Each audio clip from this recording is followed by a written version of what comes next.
Kita berdoa. Bapa dalam surga, kami serahkan waktu berikut ini ke dalam tangan-Mu. Biarlah Tuhan menolong setiap kami sehingga firman Tuhan boleh membentuk kehidupan kami. Terima kasih ya Tuhan. Kami serahkan semuanya ini dalam nama Tuhan kami Yesus Kristus. Amin. Mari kita membaca satu bagian daripada firman Tuhan. Kita melihat dari Kisah Para Rasul, pasal yang pertama, ayat yang kelima. Kisah pasal 1, ayat yang kelima. Saya akan membacakannya. Sebab Yohanes membaptis dengan air, tetapi tidak lama lagi kamu akan dibaptis dengan Roh Kudus. Sampai di sini kita membaca firman Tuhan. Kita pagi ini membahas mengenai apa itu baptisan Roh Kudus. Ya, apa itu baptisan Roh Kudus? Nah, mula-mula boleh saya tanya dulu ya. Baptisan Roh Kudus.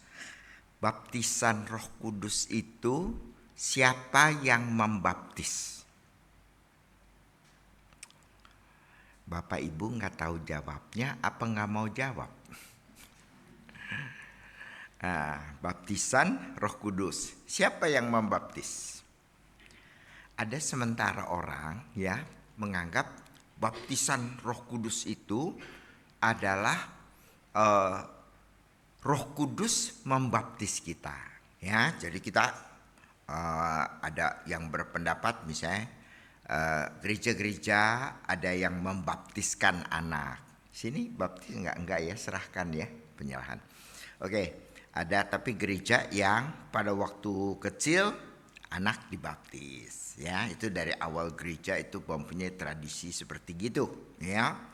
Lalu kemudian muncul gerakan daripada baptis. Lalu kemudian mereka melihat bahwa orang Kristen meskipun udah dibaptis, tapi kelakuannya tidak seperti orang Kristen. Begitu kan? Jadi mereka bilang kalau dibaptis dari kecil percuma aja. Sebab nanti gedenya juga tetap seperti orang gak percaya. Nah jadi pada waktu itu anak baptis ya, lalu kemudian menjadi gereja baptis, itu mereka hanya membaptis yang percaya, ya, enggak dari kecil. Percuma lah dari kecil, gedenya juga pada menjadi orang Kristen sembarangan. Nah, jadi mereka hanya membaptis yang dewasa, ya, yang benar mau, lalu kemudian dibaptis, ya. Nah, jadi kita mengenal ada baptisan anak, kita mengenal ada baptisan dewasa, ya.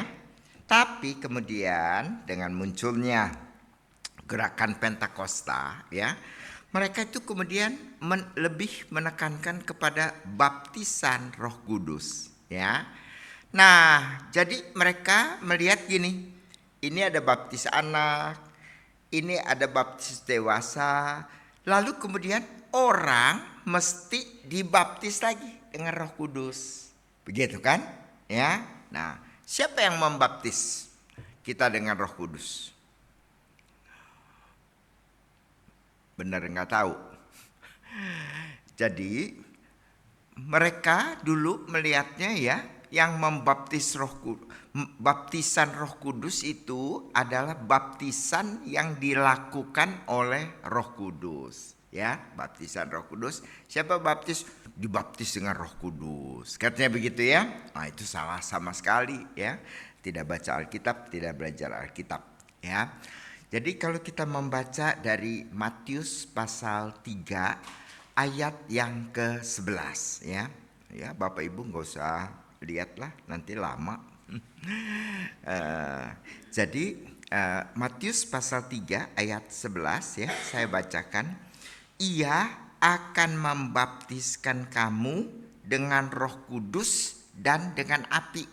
Jadi Yohanes Pembaptis ya, Yohanes membaptis, Lalu kemudian dia mengatakan, dia membaptis ya. Waktu itu orang Yahudi punya kebiasaan juga untuk membaptis ya. Jadi Yohanes Pembaptis itu dia membaptiskan ya orang-orang itu dengan air ya, dengan air. Tapi kemudian dia mengatakan pada waktu dia melihat Yesus, dia Yohanes Pembaptisnya mengatakan dia, Tuhan Yesus ya, dia akan membaptiskan kamu dengan Roh Kudus dan dengan api. Jadi siapa yang baptis kita dengan Roh Kudus? Dia. Ya, dianya itu siapa? Tuhan Yesus, ya. Jadi dia yang membaptiskan kamu dengan Roh Kudus dan dengan api. Api di situ dimaksudkan adalah pencucian daripada kita, daripada dosa kita, ya. Dengan pengorbanan daripada Tuhan Yesus, maka kita pun dibersihkan dari dosa kita, ya. Nah, jadi ingat-ingat ya, baptisan Roh Kudus. Siapa yang membaptis kita dengan Roh Kudus? Tuhan Yesus, ya. Ingat-ingat ya. Lalu sekarang gini, dibaptis dengan Roh Kudus, ya.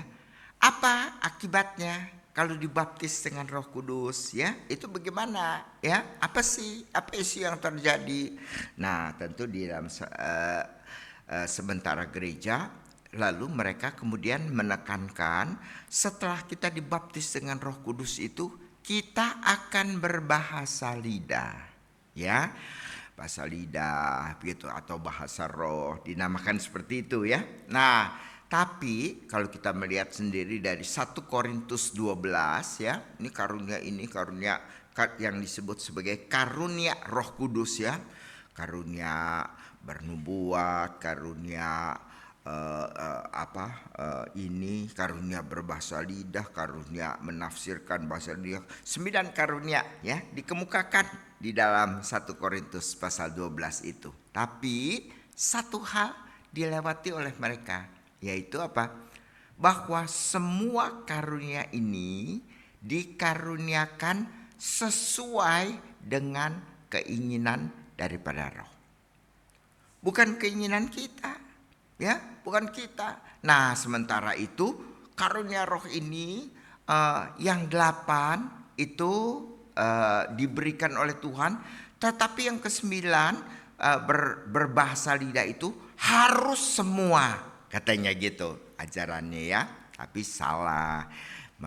Baca baik-baik dalam 1 Korintus 12, 1 Korintus 14 ya. Di situ jelas bahwa bahasa roh itu adalah yang diberikan oleh Roh Kudus ya. Sehingga sekarang kalau kita lihat bahwa gereja mulai melihat kesalahan mereka dan tidak menyebut lagi harus roh berbahasa lidah, harus kalau buktinya kalau dibaptis dengan Roh Kudus itu akan berbahasa lidah. Sudah tidak lagi, karena mereka juga menyadari itu adalah suatu ajaran yang salah sama sekali ya. Itu adalah diberikan oleh Roh Kudus dan diberikan buat apa? Buat kamu yang gak ada iman. Dituliskan dalam 1 Korintus 14. Kamu gak ada iman ya. Maka supaya kamu percaya dikasihin tanda ya. Jadi lalu berbahasa lidah. Jadi kalau kamu berbahasa lidah, kamu beriman apa tidak beriman? Tidak beriman. Maka dikasih tanda. Begitu. Sedangkan kita sekarang kalau berbahasa lidah bangga, hebat, gua orang Kristen kelas 1, kamu gak bisa ya, kelas 2 gitu kan ya. Tidak, justru kamu tuh kurang iman, jadi dikasihin tanda sama Tuhan nih, loh berbahasa lidah loh. Nah, dengan demikian diharapkan bahwa kemudian kita benar percaya kita sudah dibaptis dengan Roh Kudus, begitu ya.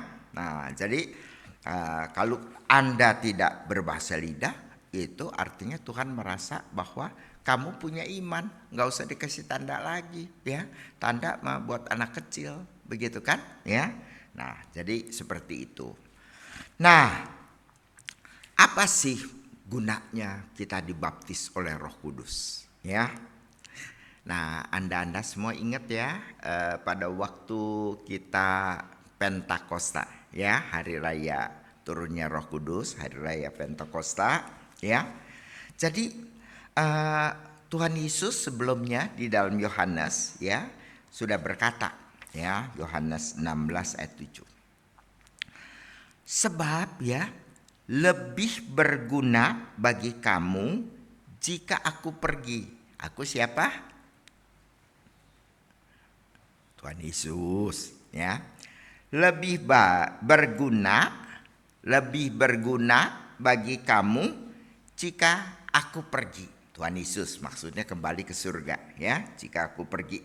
Sebab kata Tuhan, jikalau aku tidak pergi, penghibur itu tidak akan datang kepadamu. Ya, jadi kalau Tuhan Yesus tidak naik ke surga, maka penghibur itu tidak diutus oleh Tuhan itu ke dalam dunia ini. Ya, sedangkan Tuhan Yesus bilang itu malah lebih berguna. Lebih berguna dalam hal apa? Nah, kalian juga mesti kembali ingat. Tuhan Yesus, ya, Tuhan Yesus di dalam dunia ini dia berinkarnasi, ya, berinkarnasi. Kalau di dalam Yohanes misalnya pasal 1, dia menjadi sama dengan manusia meskipun dia tidak kehilangan kealahannya, ya, dia tidak kehilangan keilahiannya. Nah, dia menjadi sama dengan manusia. Dengan inkarnasi itu, maka Tuhan Yesus itu membatasi dirinya. Meskipun dia adalah Allah, maka kemudian dia membatasi dirinya sedemikian rupa sehingga dia tidak berada di segala tempat. Dia cuma berada di dalam satu tempat pada satu waktu. Ya, ngerti maksudnya? Maksudnya Tuhan Yesus kalau di Yerusalem, dia tidak ada di Galilea. Kalau dia ada di Galilea, ya, dia tidak ada di Yerusalem, tidak ada di mana-mana. Ya, pokoknya di situ karena dia terbatas oleh inkarnasinya. Ya, karena inkarnasi dia menjadi sama dengan kita. Firman itu menjadi manusia, maka dia menjadi Tuhan yang ada pada satu waktu dan satu tempat. Cuma di situ doang. Ya. Nah, padahal Matius 28 ayat 20 dikatakan oleh Tuhan Yesus janjinya, aku akan beserta dengan kamu sampai kepada akhir zaman. Ya. Jadi Tuhan menjanjikan, saya akan menyertai kamu. Ya, menyertai siapa? Menyertai orang Kristen. Tapi orang Kristen kan ada banyak.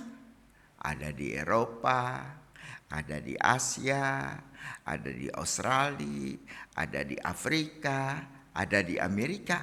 Bagaimana Tuhan Yesus menyertai, ya, semua yang di sekian tempat itu bagaimana caranya? Begitu kan? Maka Tuhan Yesus mengatakan, lebih berguna bagi kamu jika aku pergi. Kalau saya pergi, saya naik ke surga, kemudian nanti aku akan mengutus Roh Kudus, ya. Roh Kudus itu akan menghinggapi setiap kita. Nah, Roh Kudus itu akan masuk ke dalam diri kita. Setiap orang yang percaya itu mendapatkan Roh Kudus, ya. Jadi siapa yang membaptis kita dengan Roh Kudus? Tuhan Yesus. Tuhan Yesus membaptiskan kita dengan Roh Kudus. Kapan kamu dibaptis dengan Roh Kudus? Pada saat kamu percaya kepada Tuhan. Pada saat kamu dilahirkan kembali, kamu langsung dibaptiskan dengan Roh Kudus oleh Tuhan Yesus. Jadi Tuhan Yesus yang membaptiskan kita dengan Roh Kudus, ya. Nah, tapi kembali di dalam Yohanes, Injil Yohanes dikatakan Roh Kudus itu, ya, Roh Kudus itu akan berkata-kata tentang aku. segala yang didengarnya dari aku, dialah akan menyampaikan. Dan dia akan memuliakan aku. Dia tidak memuliakan dirinya sendiri. Dia tidak berkata-kata dari dirinya sendiri. Tapi apa yang dikatakan oleh Tuhan Yesus, itu pun akan dikatakan oleh Roh Kudus di dalam diri kita. Nah, jadi apa sebenarnya guna daripada Roh Kudus, ya? Nah, kembali lagi, dia akan memuliakan aku. Nah, jadi kehidupan kita, ya, sebagai orang Kristen, kalau kita benar sudah dibaptis dengan Roh Kudus, ya, kita mempunyai Roh Kudus di dalam diri kita, begitu kan, ya. Nah, artinya baptisan Roh Kudus itu adalah mempertemukan antara dimensi ilahi, dimensi dari Allah dengan dimensi daripada dunia ini. Ya, berjumpa di dalam diri kita. Kita masih di dunia, tapi Roh Kudus sudah diberikan kepada kita, ya. Roh Kudus itu adalah yang memperkenalkan kita, mengingatkan kita, yang berkata-kata kepada kita tentang Yesus, dan dia akan mempermuliakan aku, kata Tuhan. Nah, jadi kalau kita punya Roh Kudus, artinya apa? Bukan kita banggain, Roh Kudus bekerja, saya dapat karunia, saya bisa bahasa lidah, bisa ini, bisa ini. Tidak. Kalau kamu punya Roh Kudus, kamu makin hormat sama Tuhan Yesus. Kamu makin dekat, ya. Kamu makin dekat dengan Tuhan karena dia bersaksi tentang Kristus. Itu kan, ya. Nah, jadi janji daripada Tuhan Yesus, aku menyertai kamu senantiasa sampai kepada akhir zaman. Itu digenapinya dengan Roh Kudus ada di dalam diri kita. Roh Kudus ada di dalam diri kita, dia menyaksikan Yesus, jadi Tuhan Yesus menyertai kita sampai kepada akhir zaman. Ya, sampai kepada akhir zaman. Itu semua adalah yang dituliskan oleh Alkitab, ya. Kita cuma bisa berbicara apa yang dijelaskan oleh Alkitab kepada kita tanpa kita mengerti, ya. Tanpa kita mengerti sebenarnya jadinya bagaimana sih? Kita tidak boleh, ingat kan, di dalam doktrin Allah Tritunggal, doktrin Allah Tritunggal itu 3 tapi 1. 1 tapi 3. Tidak 3 tidak bercampur jadi 1. 1 tidak terpisah jadi 3. Nah, ngerti gak kamu tuh? Saya seminar 6 minggu, ya, berturut-turut dari jam 6 sampai jam 9 malam, ya. Seminar, saya kasih ayat-ayatnya, itunya, gambarannya, perumpamaannya apa dan sejarahnya dan sebagainya, ya. 6 minggu saya ngajar tentang Roh Kudus. Udah selesai 6 minggu. Jadi di akhir saya tanyakan, gimana Bapak Ibu, mengerti nggak yang saya sampaikan selama 6 minggu ini, ya?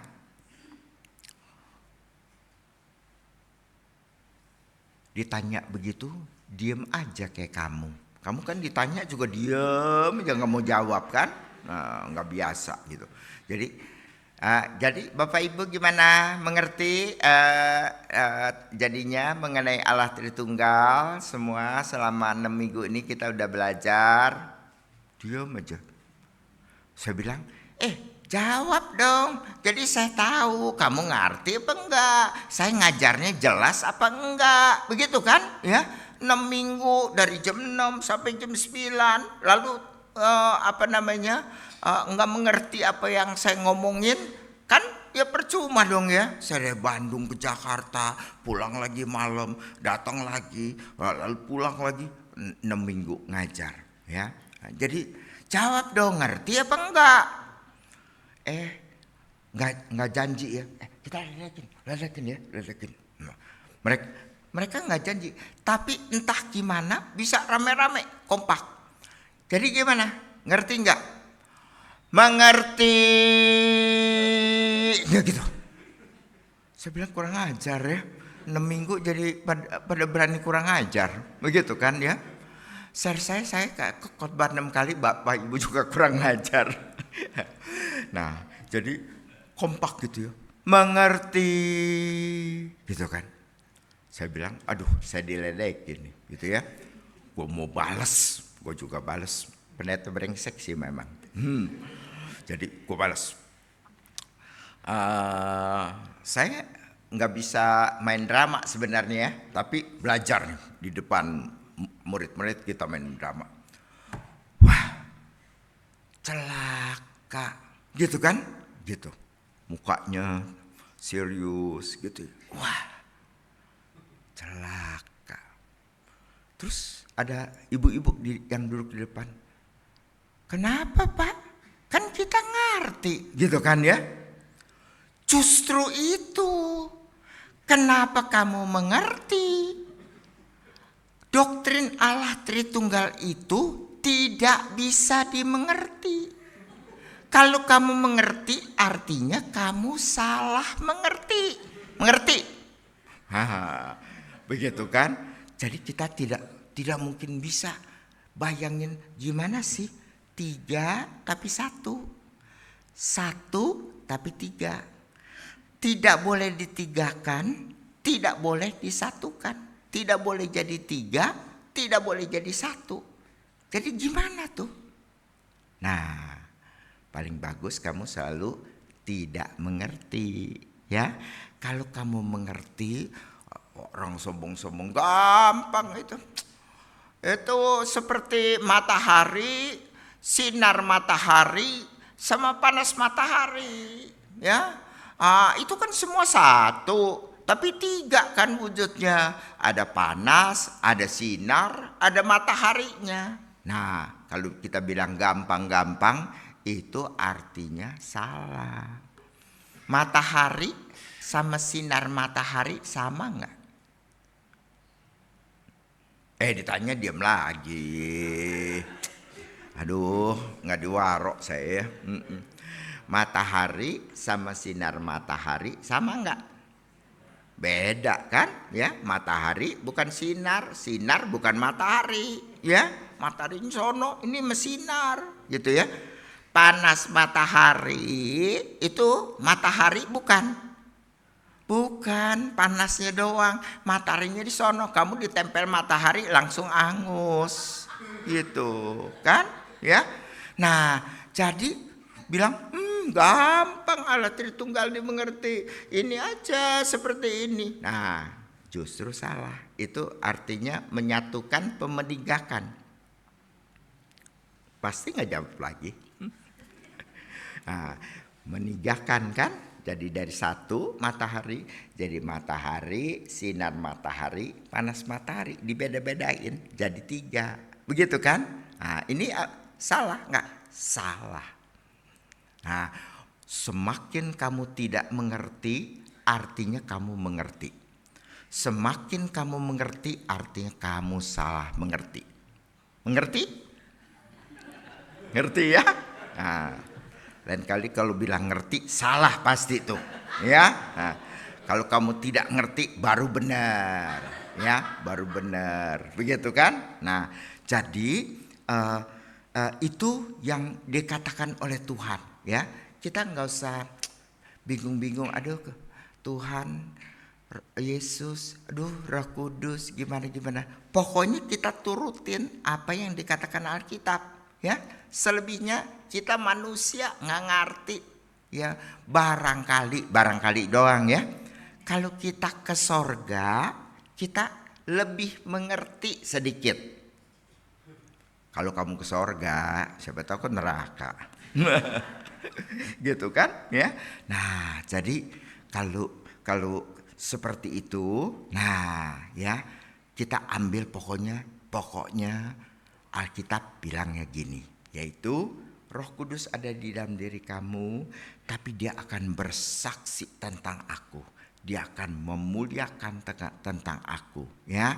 Nah, jadi kita ikut Alkitab aja. Kalau kamu punya Roh Kudus, kamu akan memuliakan Tuhan.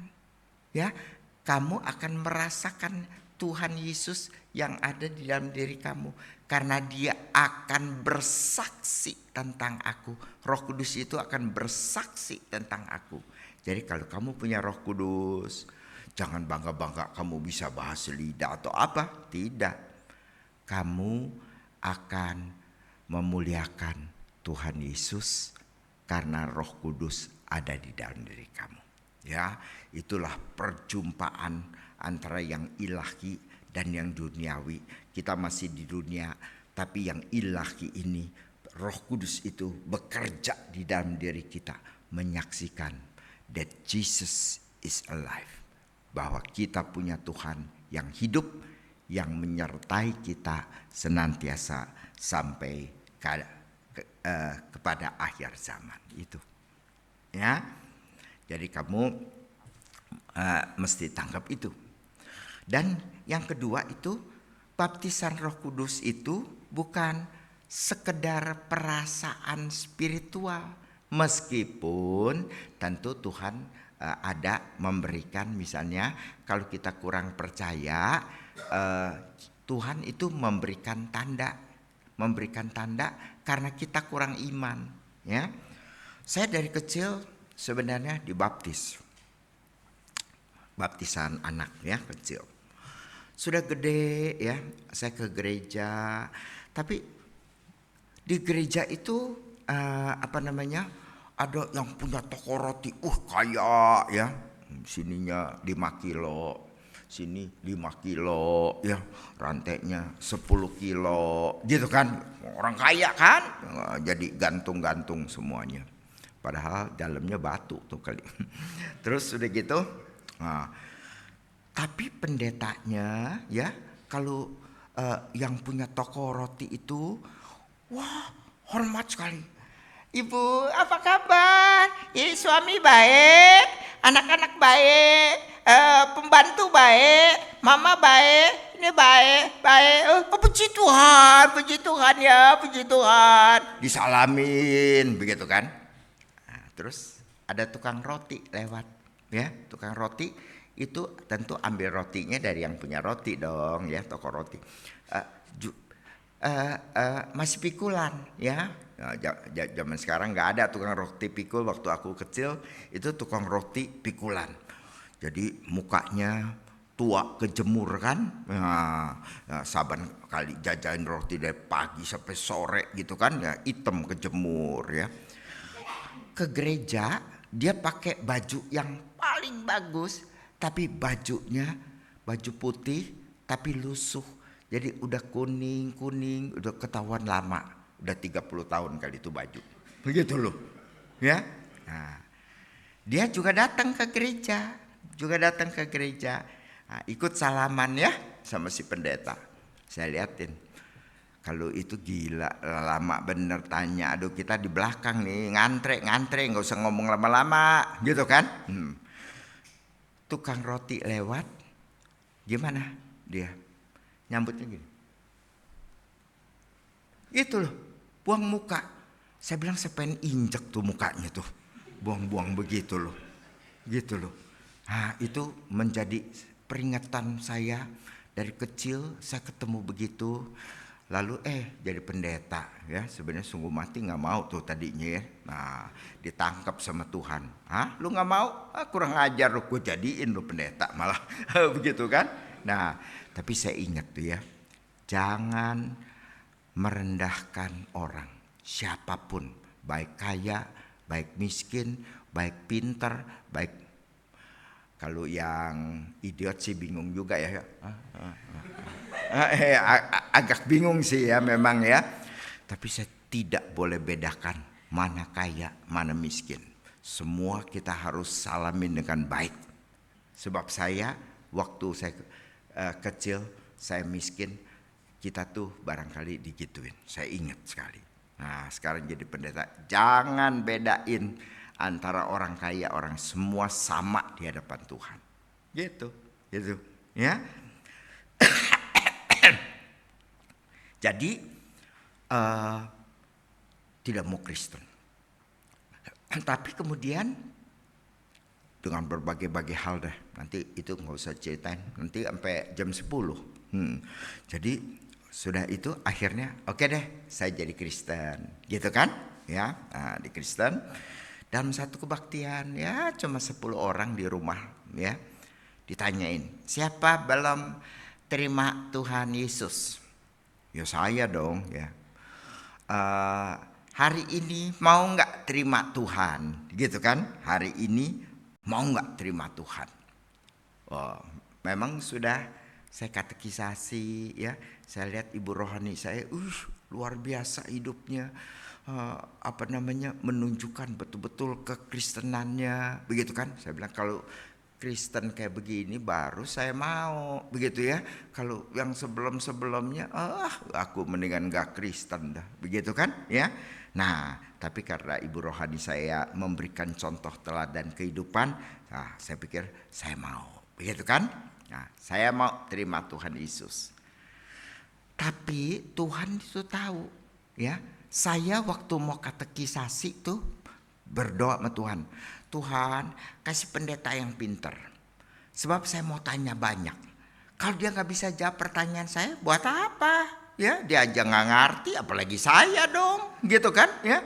Nah, jadi kasih yang pinter bisa jawab semua pertanyaan saya.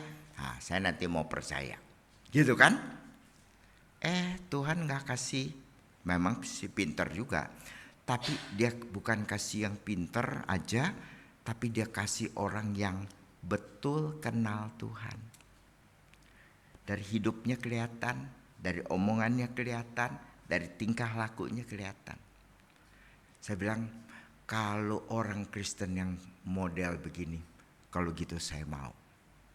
Ya, jadi waktu kebaktian, siapa mau terima Tuhan Yesus hari ini? Nah, saya langsung angkat tangan. Saya mau.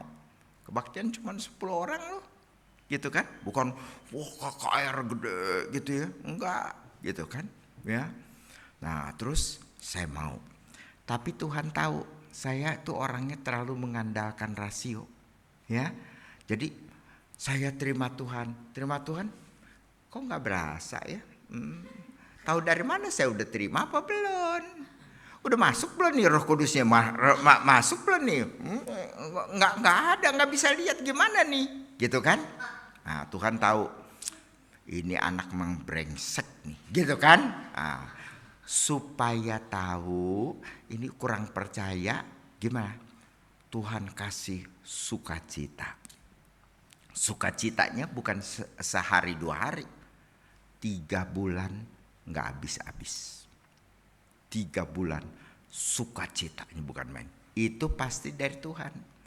Coba kamu beli mobil baru, senengnya berapa lama? Paling lama sebulan, seminggu juga udah biasa. Ya, kamu dapat kangtal 10 juta, senengnya berapa? 3 hari, habis itu Tuhan 20 dong, masa 10, gitu kan? Nah, jadi Tuhan tahu saya kurang percaya, dikasih sukacita 3 bulan. Tapi satu hal ya, apa tandanya?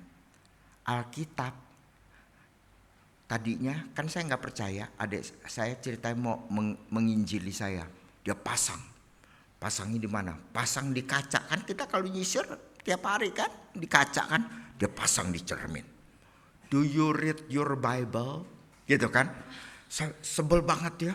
Sombong bener lu, baru baca Alkitab aja udah bangga. Gue tahu semua, lu tanyain tuh semua cerita Alkitab, gue udah baca waktu kecil, gitu kan. Nah, tapi kalau nabi-nabi, surat Paulus ya saya nggak ngerti, cerita sih ngerti, gitu kan.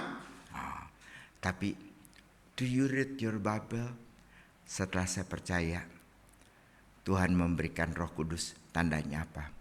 Saya baca Alkitab dalam 2 bulan. Habis. Bukan 4 pasal lagi sehari. Wah, berapa 20 pasal kali saya baca. Saya waktu itu kerja sama cici saya, dia kontraktor, ya. Jadi saya atur tukang, sudah ambil bata 10 biji, saya duduk suruh baca Alkitab. Gitu kan? Ya. Datang cici saya, marah dia. Lu baca Alkitab melulu. Ya ilah, dulu saya belum percaya. Do you read your Bible? Do you read your Bible? Begitu kan? Nah, sekarang kita baca Alkitab melulu. Atur dong di tukang. Udah tadi, ya liatin dong. Gila, gue disuruh liatin terus dia kerja. Mandor apa itu? Gitu kan? Ya. Nah, jadi tapi saya baca Alkitab, ya. Alkitab dulu kita sebel banget kan, ya. Bisa berdoa sungguh-sungguh, berdoa, begitu kan ya. Doa itu bukan jadi cuman kebiasaan basa-basi, enggak, betul. Datang kepada Tuhan, ngomong sama Tuhan, ya, bicara dengan Tuhan, gitu ya. Buat murid-murid tadinya ketakutan kan, kunci pintu, awas, ada orang Farisi, nanti kita juga disalib, ya. Nah, tutup semua. Kunci, awas gitu. Orang Farisi itu kan anggotanya waktu itu anggota Mossad. Nanti dia liatin kita, ya, agen rahasia. Nanti kita ditangkap, kita disalib ikut Tuhan Yesus, ya. Kunci, begitu kan? Dari ketakutan. Tapi begitu hari raya Pentakosta, Petrus bisa berkhotbah, ya. Dan pada hari itu 3.000 jiwa datang kepada Tuhan Yesus. 3.000 jiwa. Dari ketakutan Tuhan berikan keberanian. Itu pekerjaan Roh Kudus. Nah, kalau kamu masih malas baca Alkitab, ya. Kalau kamu cuman berdoa kebiasaan, ya. Saya pernah bikin satu retreat setengah hari, ya, di satu gereja.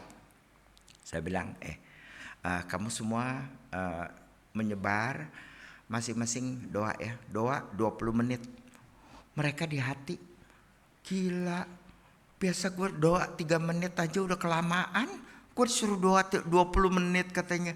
20 menit gimana, doain apa tuh udah 20 menit. Begitu kan? Tapi saya sebar. Doa sendiri. Ya, saya gelapin. Maksudnya digelapin supaya lu jangan celinguk gitu sambil doa. Gitu kan? Gue citak lu gitu kan? Nah, jadi udah gitu mereka berdoa seperti itu, ya. Setelah selesai, kamu sharing masing-masing 5 orang sharing. Tadi ngapain aja? Apa tidur? Apa lu? Nah, kalau tidur lu ketahuan bau neraka, gitu kan? Nah, mereka bilangnya apa? 80% kali bilang, aduh, kenapa 20 menit? Mustinya 1 jam. Tadi bilang 20 menit. Doa apa 20 menit? Begitu kan? Ya, memang saya juga dulu waktu baru mulai Kristen, gue mau doa lama, kumpulin pokok doa 20 biji. Nah, doa. Ngomongnya pelan-pelan. Bapa kami yang di surga, kami datang dan ingin berdoa. Supaya nyampe 20 menit kan, gitu. Terus udah panjang 20 pokok doa. Lama nih. Udah 15 nih, kali 15. Lihat melek berapa menit? 2 menit setengah. Rasanya udah lama, ya. Tapi kalau kita punya Roh Kudus, wah, 20 menit nggak kerasa, ya. 20 menit nggak kerasa. Alkitab menjadi bukan buku biasa. Alkitab berbicara kepada kita, ya. Kita dirubah kehidupan, kita makin dekat kepada Tuhan, kita makin cinta Tuhan. Nah, kamu ada Roh Kudus enggak? Itu tandanya kalau kamu ada Roh Kudus. Ya.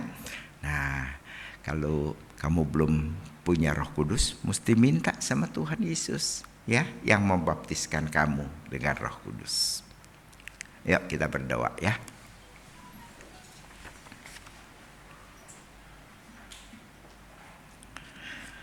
Bapak Ibu sekalian,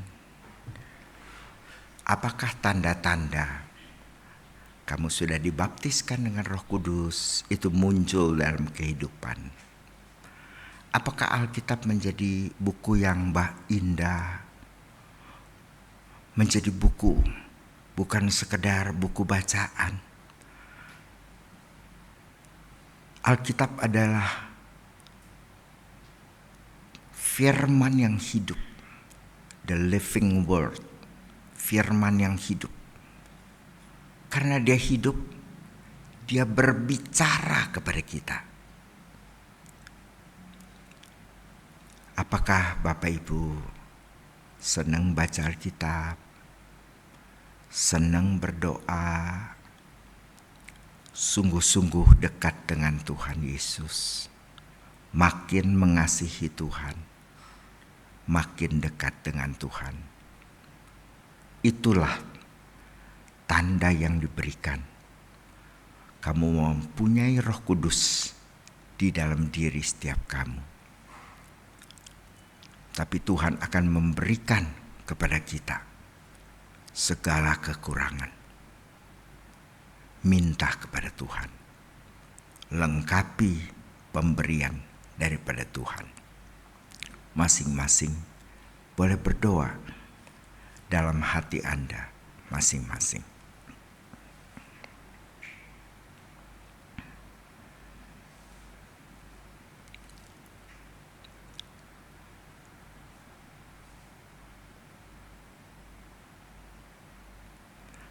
Terima kasih ya Tuhan untuk baptisan yang Kau lakukan pada diri setiap kami. Membuat kami makin dekat dengan Engkau. Makin dapat berkomunikasi dengan Tuhan yang ilahi. Sedangkan kami adalah manusia yang duniawi. Terima kasih untuk segala ketakutan yang telah diubah oleh Tuhan menjadi keberanian untuk makin boleh dekat dengan Tuhan Yesus, dan Engkau makin nyata di dalam kehidupan kami. Tolong jemaat-Mu ya Tuhan, menjadi orang yang sungguh dekat dengan Tuhan, percaya Tuhan, setia kepada Tuhan. Terima kasih ya Tuhan, kami serahkan jemaat-Mu, berkati setiap mereka. Dalam nama Tuhan Yesus kami berdoa. Amin.